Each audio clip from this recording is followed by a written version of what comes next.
welcome. Good morning, Luke. You are Luke Buchanan-Hodgman, representing the SDP in Canterbury. And welcome to my kitchen. Welcome. You know, it's the election was called on so quickly; it caught a lot of us by surprise. Were you lined up as a candidate before it was called? So I've been a member of the SDP for about 2 years, and there were questions about how widespread our provision of candidates would be nationally, and we've got quite a nice group actually in the southeast. And we were looking for different candidates, thinking about who, and I was considering it for a while, and I had said that I would do it, but I was really taken aback by the... I think a week before we'd had our normal meeting. Yeah. And I was certain it'd be as late as it could be. Yeah. I thought it was going to be in January, so I thought, oh yeah, of course. Well, I was hoping, so as the Canterbury Residents Group, we have an annual event, the Canterbury City Show, which is coming up like in about a month's time, and this has landed right before it. So that's why we just didn't have, we've done it in like, we've used a TV studio before and made it really big. But this time we've had to go with the trends a little bit and be a podcast in a kitchen, which is very in style, so that's good. And yeah, so I mean, I first of all, I want to help people get to know a little bit about you. I think one of the easiest ways to kick off an interview trying to get to know somebody is to ask them about where they were born, what their upbringing was, and what your kind of your life up until this point has looked like in a concise. Well, so I'm a city boy, so I'm Canterbury City. So I was born and bred in Canterbury, born in the hospital. And I've studied, lived and worked in Canterbury pretty much all my life. So I went to Parkside, down in Stowe Road. I lived on Stowe Road still. And grew up there and went to Chaucer, to Oxford College, went to Canterbury College, went to the University of Kent. So I'm born and bred Canterbury. Yeah, so when people say born and bred Canterbury... I mean, really born and bred Canterbury, like my whole family.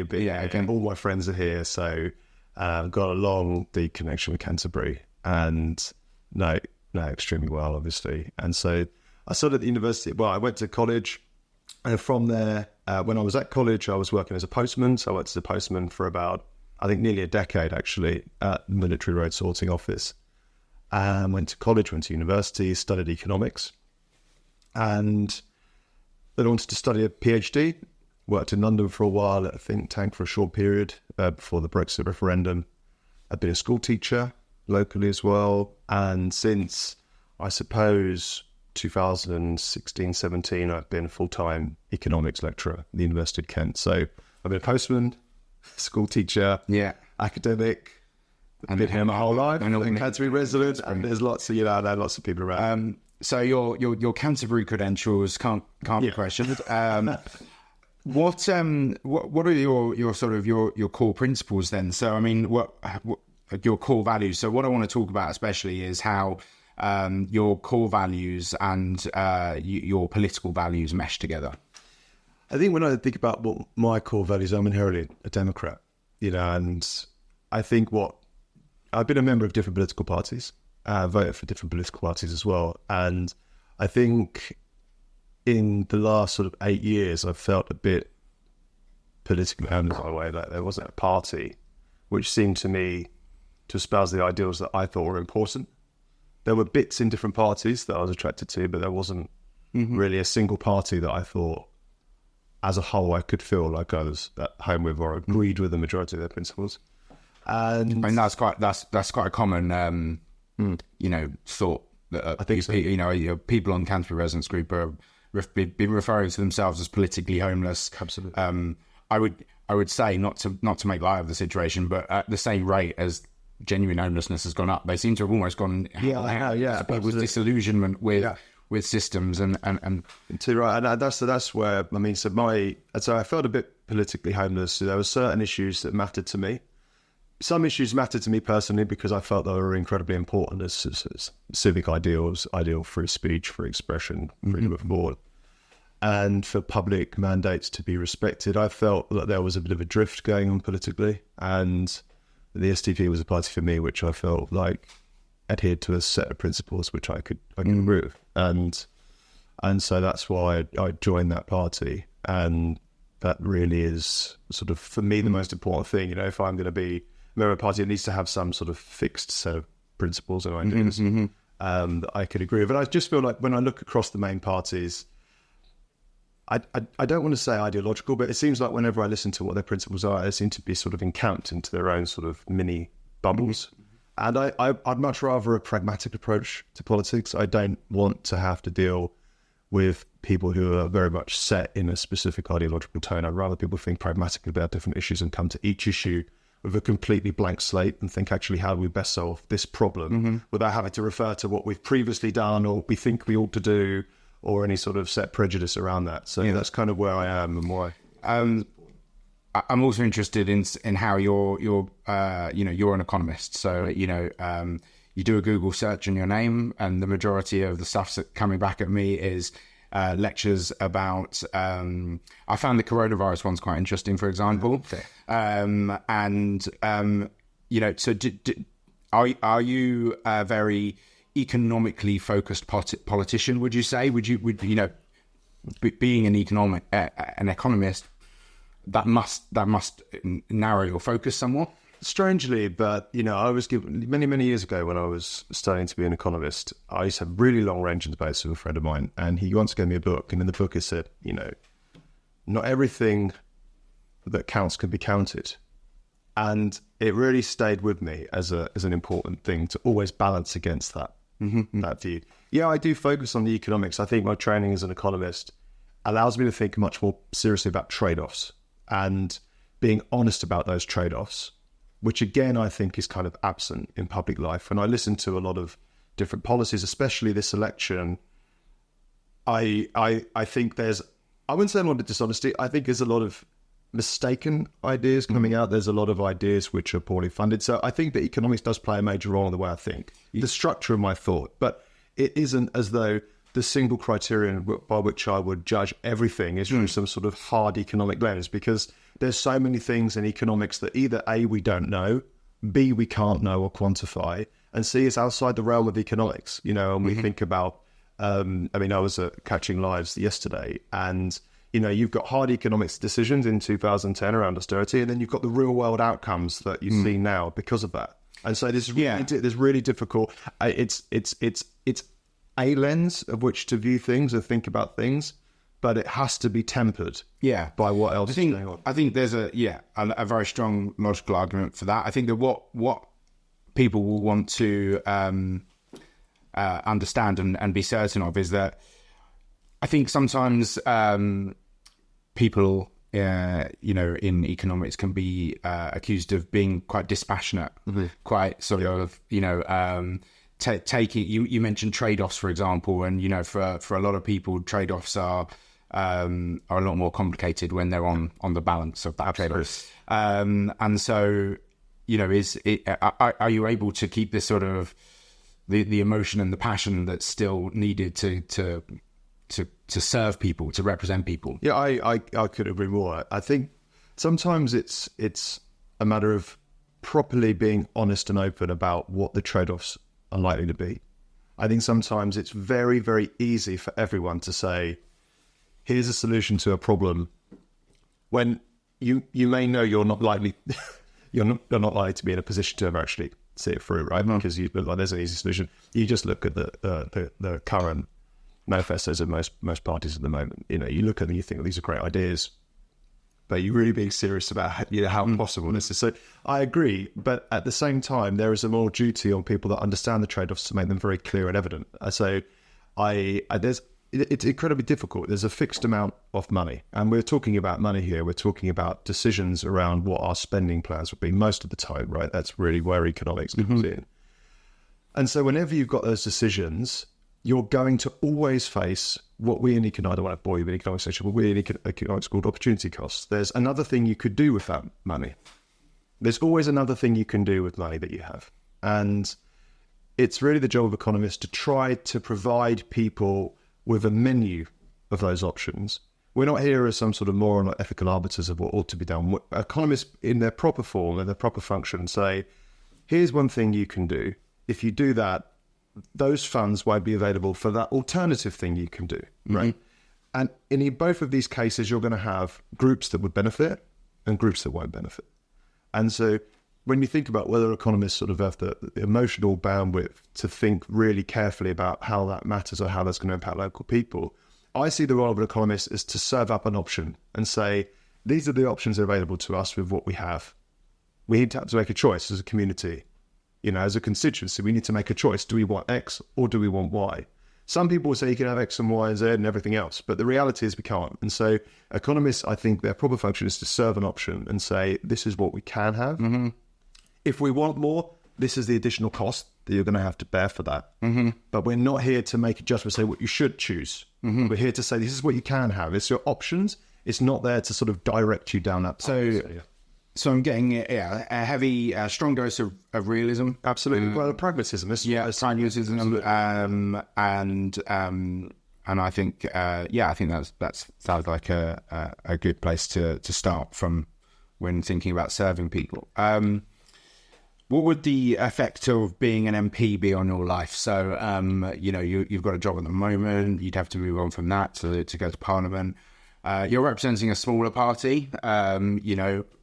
Anything can happen, of course, but some of your fellow candidates will be perhaps taking more seriously. That for example, Rosie might be carrying on, or someone else might be going in. What would the effect of being an MP be in your life? I think I'd check my pulse the morning to make sure I wasn't still asleep. But I think it would be traumatic. To be honest, I can't answer that because I have no idea. Yeah. I've got no personal experience of that. I don't know any MPs. Mm-hmm. For me, it's, putting myself forward this election to people I know, people know me, is to give them the option to vote for a party that does provide a quite distinct set of policies. And I'm under the illusion that I'm going to win the election. I think I'd be very shocked if I did. But there's a lot of candidates in Canterbury, and I think your stars. The SDP haven't stood in Canterbury, at least in my memory. No. Like I said, I'm faced. So for the last time we had a manifesto, I was born. So So obviously you're right. People have got to perhaps get to know you and the SDP first, and it will be hopefully this, for example, will be a pretty good opportunity. Let's move on to talking about Canterbury. When I asked people in the residents group what they wanted to ask about the residents, I think to the candidates, a lot of them wanted to know what your most pressing Canterbury issue is. So, I mean, what one big issue facing Canterbury today is high on your agenda? I mean, for me, that there are two major issues. I mean, you're going to hear this from pretty much everyone. The hospital's always going to come up. It's going to come up every time you speak to anyone in Canterbury, for lots of different reasons. Like, I remember my mum was a nurse for 40 years, I think, and retired a few years ago. And she worked at Nunnery Fields, and then she worked up at the hospital. My dad was a mental health nurse, worked at St Martin's, worked at St Augustine before that. So, and you hear these dreadful stories. You feel calling into the health sector. I did wonder for a while.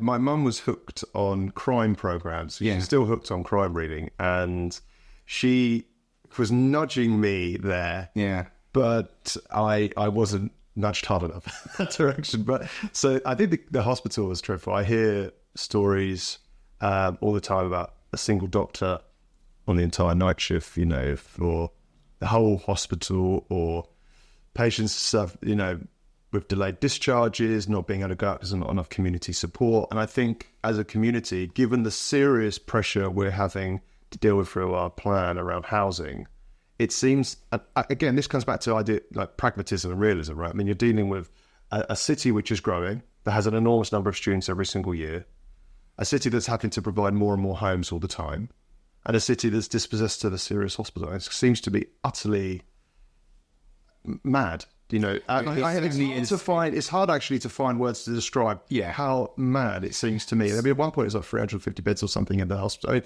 now you've got patients being moved around the hospital because we can't move them into support elsewhere in the community. You've got people going off to William Harvey.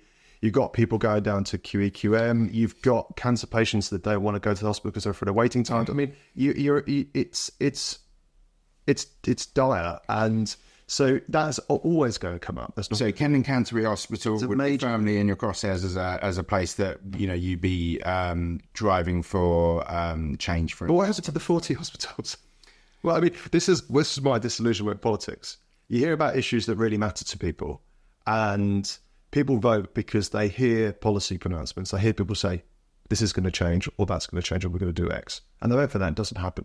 And that's what kind of makes me lament a bit, you know, because people, especially in East Kent, especially in Canterbury, of all places, we need a hospital. But there's other issues as well. Canterbury's, you know, we've got to be honest, we are blessed. It's a lovely constituency, right? We've got lovely arts and creative industries here. It's a really nice place. It's very green. It feels nice to walk around. It's pleasant. There's lots of places to eat and drink and entertainment. But the hospital is a major issue, and social housing is a major issue. And the SDP are really, really hot on trying to tackle, or at least provide some protest around social housing, a party to vote for, to say, well, actually, we need social housing. We need to amplify the voices that say we need social housing. I think, and correct me, my statistics if I'm wrong, but I think Canterbury has one of the longest social housing waiting list in the county. Yeah, it's an eye-watering figure. Yeah, it's incredible, and and that is an issue. So on the one side, you've got healthcare, which is obviously a pressing concern for lots of people. But at the other end of the demographic scale, I'm not saying young people don't need to access healthcare. The other end of the demographic scale, you've got a lot of people wanting to start families. You know, as I say, I'm 37. I've got a sweep of friends, some older, some younger, all at that family-forming age that live in Canterbury, whose families have lived in Canterbury, which of course I believe, that want to start families that just had no chance. There's no chance of accessing social housing. So there's two really, really major concerns that I think obviously only have national solutions, realistically, that need to be dealt with locally. I think they're the two biggest concerns for me. You know, so when you know, I had to do a bit of research into the SDP. I'm by no means like a political boffin. I kind of do these interviews from the point of a layman, because I am a layman. Economically left, socially right. That's what the descriptor that came up quite a lot. So what you're talking about there is very much this economically left approach. I think so. I mean, when we say economically left, you know, if you look at social housing provision, it's a modern phenomenon that has been abandoned. You know, we wouldn't necessarily look back in the past and say we were only an economically right-leaning country. We've had lots of economically left-leaning incomes. There always seemed to be this acceptance that we need some provision of social housing, some social tenancies. And I think that does lean left, but I don't think that people, when I speak to friends and family, I don't think people think this is like a left-leaning economic position, this is a right-leaning one. I think people need social housing. Like, I grew up on Stowe Road, right? There's lots and lots of childhood friends. In fact, nearly all my childhood friends would grow up in social housing, right? Everyone around that would grow up in social housing. And so you need it. You need it for community cohesion. And yes, that's the economically left part. The thinking about what it means for family startups, what it means for community, what it means for stability. I would say these are culturally or societally right-leaning positions to care about those things. Some people would disagree. And this is only traditional positions. Traditional positions. And I think most people are there. You know, they think that there should be some state intervention to ensure that people have got a reasonable expectation of a safe and secure house where they live, not being carted off somewhere else. And also they need that for a reason. They don't just want social housing because the state's going to give it to them. They want it often because they want security, they want to start a family. And so this is, for me, a really nice balance. You know, and I think, again, it goes back to what I said earlier on. It's just pragmatic for me. That seems like the natural place to go. If we want to promote people having families, we want to create the sort of the conditions by which people feel in a secure environment to have children, and they could do that with some sort of stability. It seems that those policies are sort of mutually beneficial. So you mentioned social housing, obviously something which is administered by the City Council.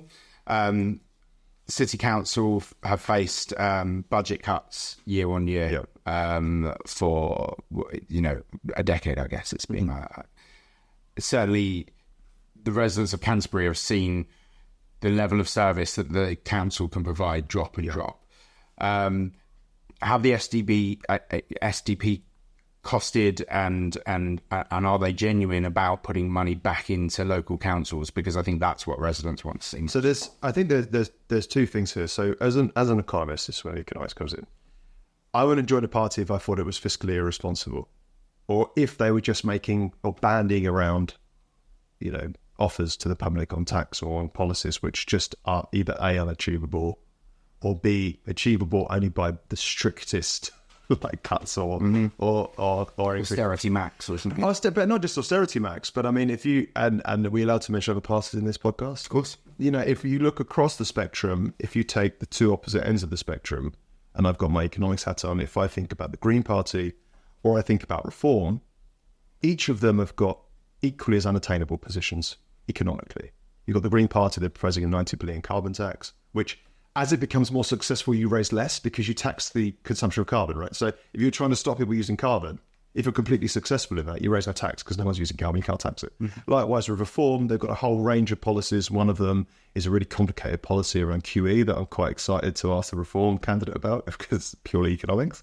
And as that over time, so it's quantitative easing, yeah, and the quantitative tightening, and how when interest rates go up, what happens is the Treasury has some money to pay. It's really complicated, but those blows will reverse, right? So on the Reform side, you've got some absurd positions around how they're going to fund these really, really generous tax cuts. On the Green side, you've got some absurd positions around how they're going to fund their spending pledges, right? So either side of that is equal as well. So now the SDP, one of the reasons why I was happy to be a candidate is because I don't feel like I'm going to be put in front of an audience to talk nonsense about economics, because that for me would be a bit of an issue in my career, right? So the economics of the SDP's policies are pretty clear. In terms of social housing, for example, there's a very clear policy. I wouldn't say it's hypothecated, which means it's not a tax that we raise specifically and put in a box for this purpose. But the SDP's policy for that is we tax 50% of planning uplift. So at the moment, you live, lovely place, very green, and the land around here for agricultural use is going to be quite cheap, 8,000 to 10,000 an acre, maybe a little bit more. If that got planning permission, we all know what happens locally. It goes through the roof. And what the SDP says, this is a sort of uplift which just emerges at the stroke of the pen from a councillor, right? Mm-hmm. Or someone sits on the planning committee. Because of the 1947 Town and Country Planning Act, it means there's land restrictions. You can't develop whatever land you like. Because of that, it limits the supply of development or land that can be developed. And so when that land is granted permission, you get this enormous uplift in the value. And some estimates at the moment is that 70% of the final value of a house is in this land. 70% of the final value of a property you may buy will be in its original land value. So what the SDP say is that, hang on, we're not going to take all the uplift here. The private owner, whether it be a farmer or developer or land speculator, which it could be, they can keep half of that uplift. So that's half of the uplift. That's as much as is needed, do you think, to not put developers off? I think it's about fairness. I think if we said we're going to tax it 100%, that would just seem to the public unfair. It doesn't seem right. If we say, well, hang on a minute, this is speculation. This is coming about simply because there's existing laws that limit what you can do with land. At the grace of the council, you're given permission, and then you get this enormous windfall, which you've not done anything for. You just owned a field. This is not productive output. We're supposed to in this economy, and I think it's absolutely fundamental if we're going to maintain any trust in the system. And that land, if you get a big windfall, it should be because you worked for it. It should be you've added something, right? It shouldn't just be that a council agrees with. And that's going to raise enough. It will raise around 8 billion a year. And of course, the more land that is, if there's enormous pressure on housing and we have to build more houses across the country, it will raise more. And that will be, if you look at the affordable housing. So essentially as well, then that means it's linked directly with growth. It is linked directly with growth. If you look at the policies at the moment, 2021 to 2026, right? We've got 11.8 billion set aside for affordable housing, around 180,000 units across the country, right? For about 12 billion. The SDP would raise 8 billion a year. They create a British Housing Corporation, which would oversee the construction of 100,000 social housing units a year. They will have delegated county housing corporations, which would oversee all social housing. All social housing, and that would be directly raised from private developers. It would not come out of working people's pay packets. It wouldn't be something the council would have to find. There'd be county housing corporations, which would then have an allocation of those social housing units to go, and then those can go out for social tenancies. It's completely costed, and I think it's actually a very, very fair way to start to rebuild our social housing stock. And then we've also got policies, it's one for one. If one's sold, one's rebuilt. It's a very, very hard rule about that, because we need to replenish the stock of social housing. We're still on Canterbury, but I want to talk about essentially a very national, international issue, the issue of Brexit, its impact on Canterbury. You're a university lecturer at the University of Kent. University of Kent have said that they were very much affected by Brexit and continue to be so. The city of Canterbury, is definitely, business owners said that they felt the brunt of things like school visits stopping. What was your position on Brexit? It's still something that a lot of residents like to know about. I think during that period, I worked at a think tank looking at estimates for the impact of Brexit. I spent probably more time than most people actually analysing all the forecasts that came out about what the likely impact was going to be. And as an economist, these were really varied. These were really varied, and this on a national level, these were really hard to quantify. And I think now, we're now in 2024, and we're still talking about Brexit. Now, the party's position on it is that it's done, we need to move on from it. And actually, when we look back at some of the decisions and some of the political turmoil that we saw from 2016 up to 2021, I think most of the party just want to move on from it. Now, obviously, especially in Kent, there are very, very specific concerns about a lorry park, concerns about delays around exports and imports that could have a dramatic effect on Kent. And I think now it's just smoothing over some of the issues that we have. Now, I'm also a Democrat, and I am concerned about revisiting a topic which I think now has probably been settled in most people's minds to an adequate degree. And I think some of the disillusionment in politics, especially recently, has come about because of those years and the turmoil that we saw in those years. And so I'm very wary about revisiting a topic that I think has created quite a lot of division and lots of issues. Personally, I think now we're going to see a Labour government that's going to move us closer, going to converge somewhat, probably to smooth our trading arrangements with the EU. I'd like to see them actually say explicitly what they intend to do. But I think that's probably the likely trajectory, and I'd support that. I think we need to remain outside the EU. I don't want to see the question reopened. That's absolutely something I don't want to see. I don't want to see another referendum in 5 years' time. I think now we need to do what's best, or do the best with what we have, and kind of move on from that topic a little bit, because it just feels like there's so many there's so many problems of real enormity now. And as much as we'd like to think that policymakers have the infinite bandwidth to deal with lots of different issues, they actually don't. We saw that during COVID. They've got a relatively limited bandwidth, and there's going to be a set number of policies that they're going to be able to actually invest in at any one time. That's the nature of politics, the nature of civil service. They're going to have a limited amount of policies that they can actually deal with. And I'd rather them focus on probably what are the major issues we now face, rather than visiting something that's going to be a decade old in a year or two's time. So I agree. It's not the cause of all of our ills. It's also not brought some, it's not some Panglossian view of the world. The Canterbury Residents Group, it started in 2014. It called Brexit, certainly it's been it's going down. It's curving off, but it's been such a dominating topic, and it still does come up from time to time. But finally, on Canterbury, and I'm sure that when we talk about some national issues, we can link them in with Canterbury more as well.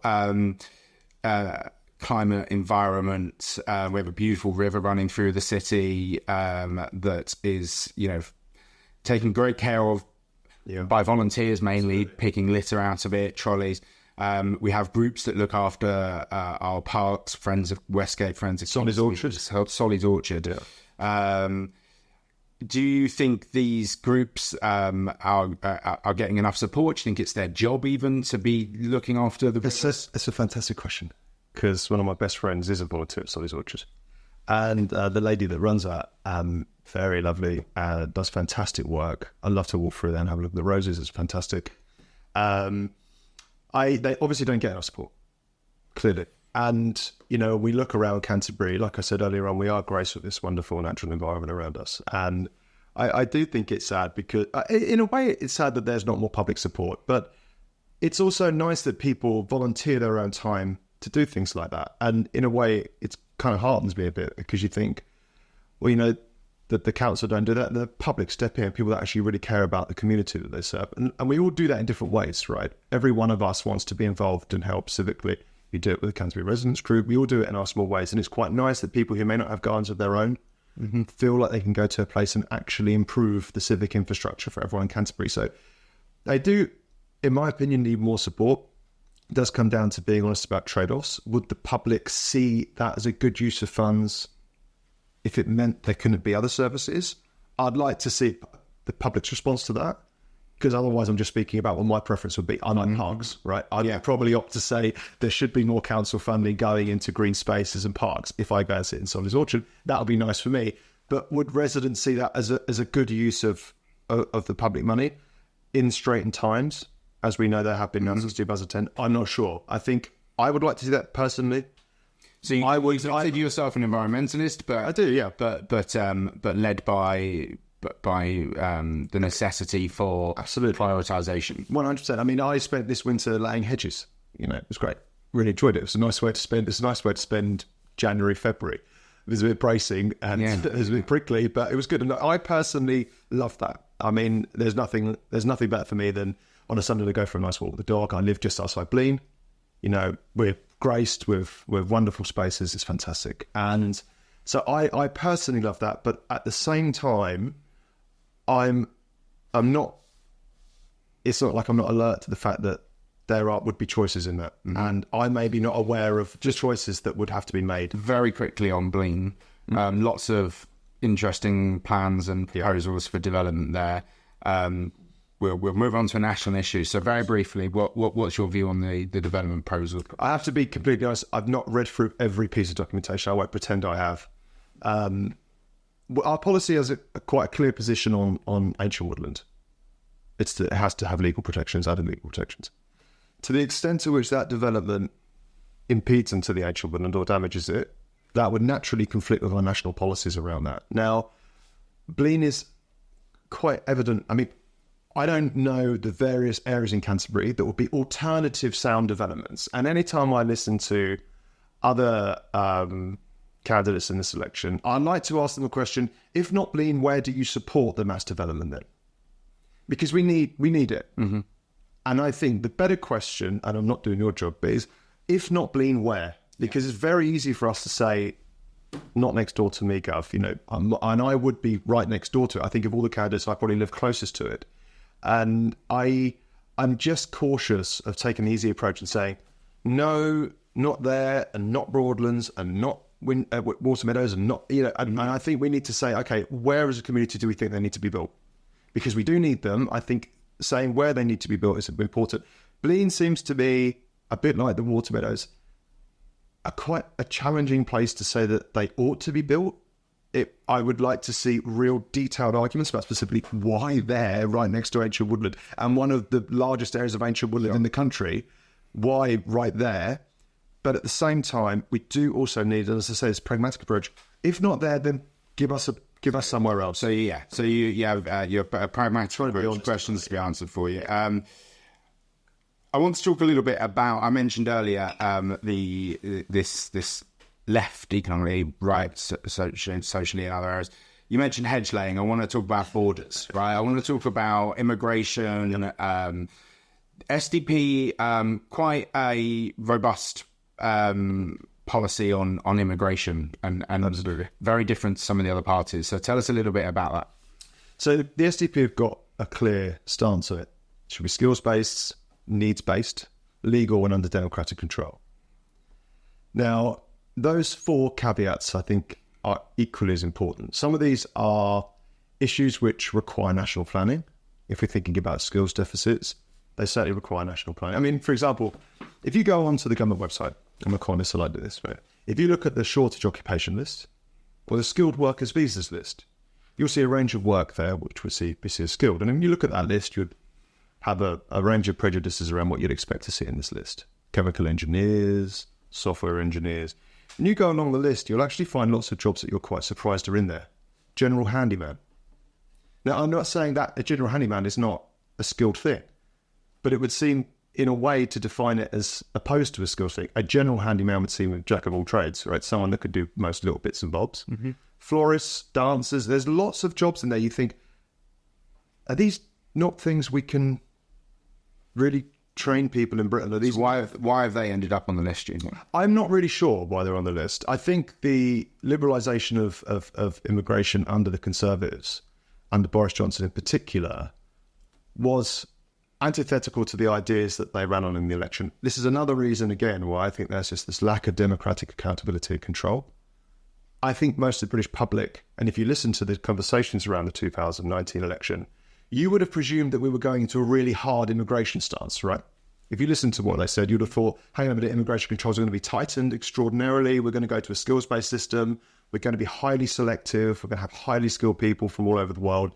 And we got the opposite of that. We actually got the opposite. We got a low-skilled migration policy. For me, that's a democratic deficit. That's a real problem. People think they're getting one thing and they actually get something very different.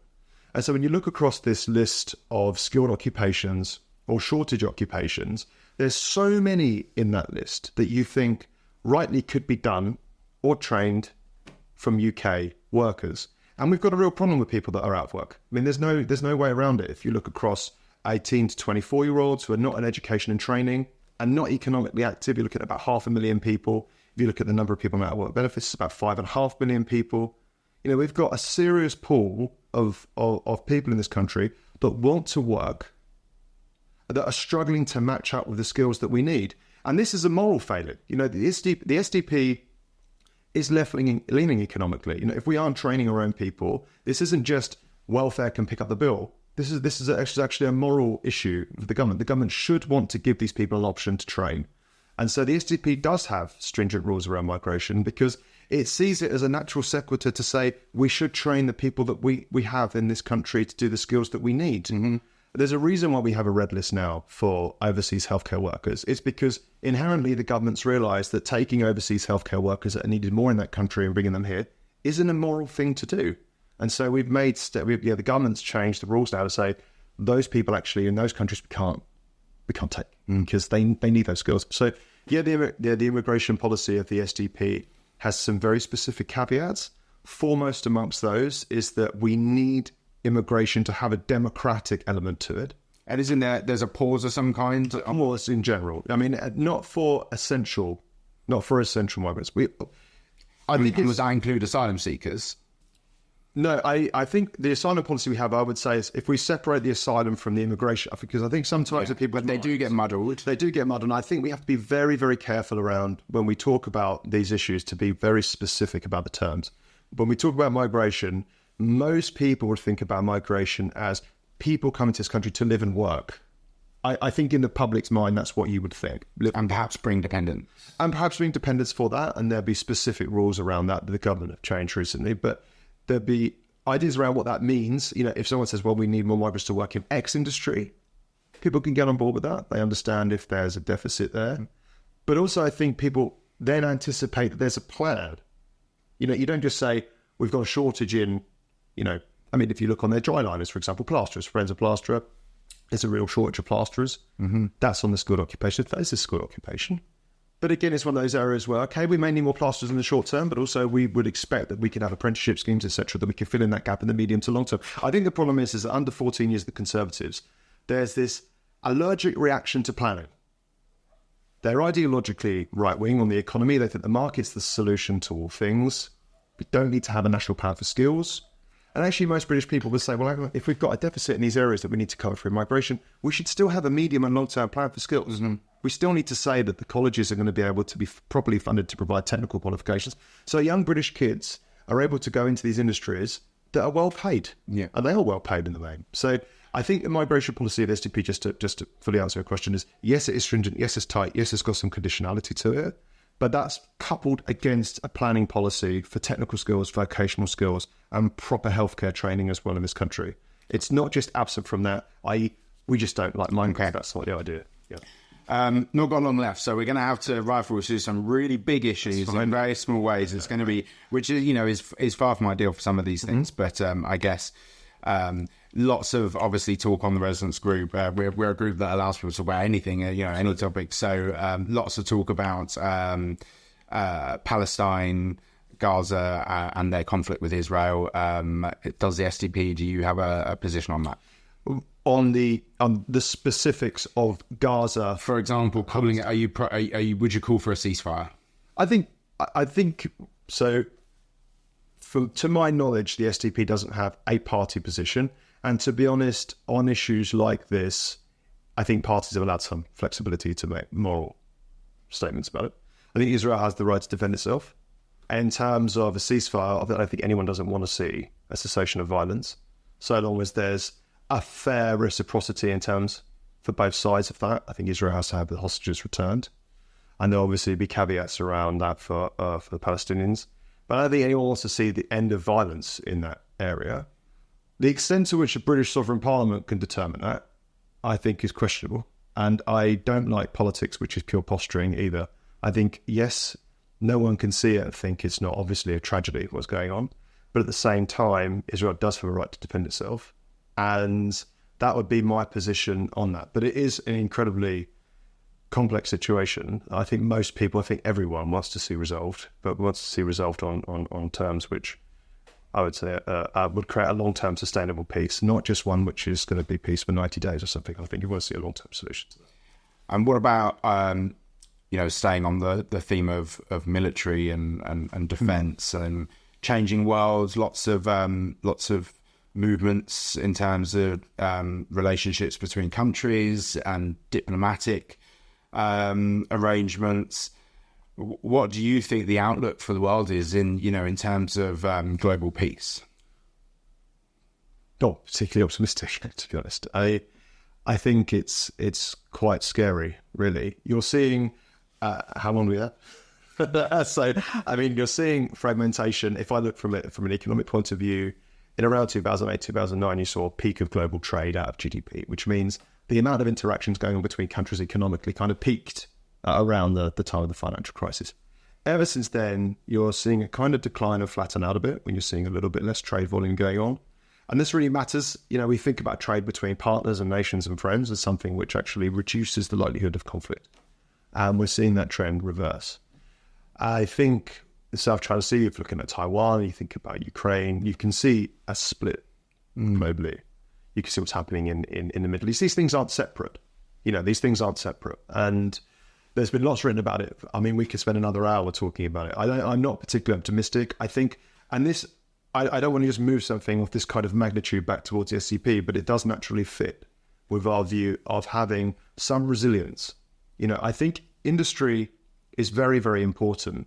When we think about your own defense industry, if you think about self-sustainable industries or strategic industries we need like food, energy, manufacturing, we don't live in this world. We've got this peace dividend that's going to be infinitely beneficial to us all now. I think we all do, as nations, have to think about what we call friendshoring or reshoring, which is bringing some industry closer to home, bringing industry back towards our friends and neighbours, which is going to mean, again, probably a high density of trade with the EU, which some people may not like, but I think it's a natural next step. And we move it away from more bellicose countries that are evidently using trade for geopolitical purposes. We can think of China, what they've done with Sweden, what they've done with Australia. They're leveraging their trade policy to influence other nations. I think that's just the world we live in. I'm not too optimistic about it. I think that it requires level-headed policy and seriousness. And I'm concerned we don't get that at all. That's a bit of a separate point. I worry a little bit about the seriousness of British politicians in general to deal with these major issues. A bit too much navel-gazing of it and not enough serious long-term strategic planning. So not particularly optimistic, but I suppose we'll see what happens in the next sort of 5 years under Labour government. Completely different subject, but one that, again, very relevant to Canterbury Residents Group, known as culture wars, the growth of people talking about identity, talking about gender. What are your views on the discourse around, for example, transgender rights, and how the bigger picture around culture wars? This is something that obviously is going to come up in Canterbury a lot for the reasons that Rosie Duffield attendance. The SDP have a solid position on that. We're resolutely behind safe spaces for women and girls, and women's only refuges, women's only prisons, and I think we live in a university city. No, so those would be women born as women only. Yes, absolutely. And we live in a university city, and it saddens me a bit that in a city such as ours, with multiple universities that welcomes tens of thousands of students every single year for freedom of inquiry, freedom of thought, freedom of expression, that in this city of all cities, a city that's now broadcast online nationally as some sort of city of censorship, where we can't even have a local MP come speak to us at hustings without fear for her life in some cases, that here of all places, we're not able to discuss these things without heckling and threats of violence. So I think, we need to have honest and fair discourse amongst these things. I know tempers run quite high with it. It's not an area of policy that I'm particularly focused on because, I do focus on economics, the policies around that.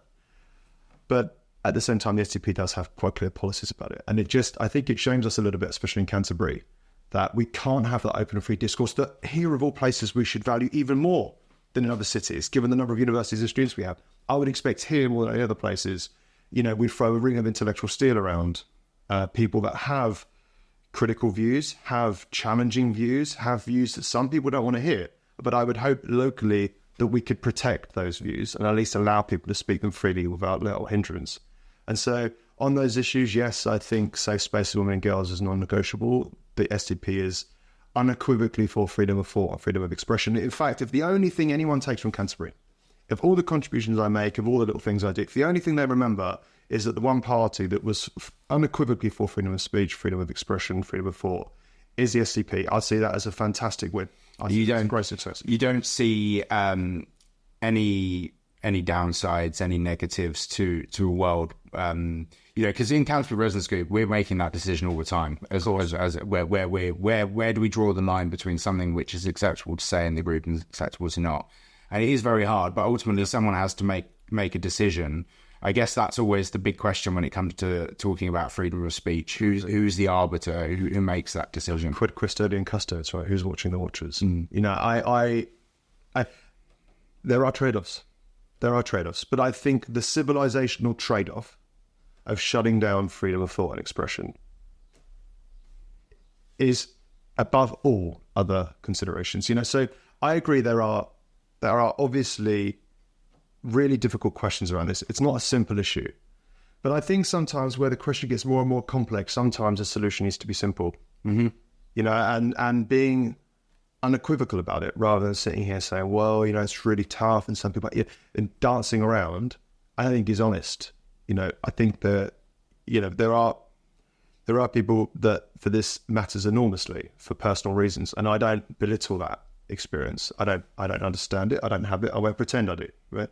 But I know for those people it matters enormously. Mm-hmm. But I think at some point you have to say, well, this is actually what I think.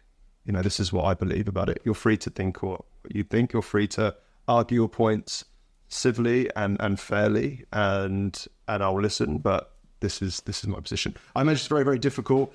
I'm not an absolutist of free speech, though. I'm not going to say that people should say whatever they want. You can't just run into a building and shout a bomb, right? But I think we understand free speech where we see it. If it's an exploration of ideas, you and I can sit on this table and discuss this topic civilly over a cup of coffee. Yeah, it doesn't need to descend into threats of violence and intimidation, especially when those threats of violence or intimidation are directly directed at a woman who's already suffered domestic violence. So yeah, are you enjoying the campaign? I am a bit. Like I juggle. I've got care responsibilities. I live with my father. I care for my father. And my father's got Alzheimer's. My uncle's blind. So I've got a full-time job. I've got multiple dogs. I've got 7 puppies. Yeah. If anyone wants a puppy, it's 7 called. Yeah. So I've got lots of these competing things on my time. I try to balance them as best I can. I am enjoying it. I love this place. I'm from here. Everyone I care about is here. And so yeah, I think it's fantastic. It's a great opportunity for me. I'm honoured to do it. Thank you. Thank you very much for your time. Thank you. Luke is a candidate for the Canterbury general election. And he is Luke Buchanan-Hodgman representing the SDP. Also standing are Rosie Duffield for the Labour Party, Louise Harvey-Quirke for the Conservative Party, Russ Timpson for the Liberal Democrats, Henry Stanton for the Green Party, and Bridget Porter for Reform UK. Once again, thank you very much. I really enjoyed your session. Thank you.